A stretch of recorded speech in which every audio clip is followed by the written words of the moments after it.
আমার এমন নাফরমানি করো না, আমি তোমার আত্মপরিচয় ভুলাই দেব, তোমার আর মনেই পড়বে না কোনোদিন। এই চারটা জিনিস মনে রাখেন, এটা হলো খানা, পেশাব পায়খানা, ঘুম আর যৌন চাহিদা পূরণ, লজ্জাস্থানের চাহিদা পূরণ। এই চারটা যদি কারো জীবন হয় তো মনে রাখতে হবে এই জীবন জানোয়ারের জীবন, এই জীবন কুত্তার জীবন।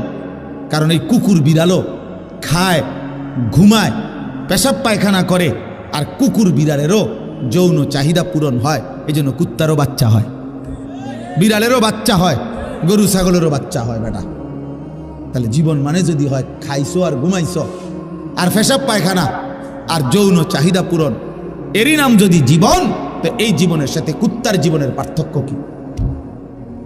কুকুর বললে রাগ করলা, রাগ করো না দোস্ত, কোরআন বলছে কুত্তা, কোরআন বলছে রাগ করার কোনো সিস্টেম নাই। কোরআনে আল্লাহ বলছে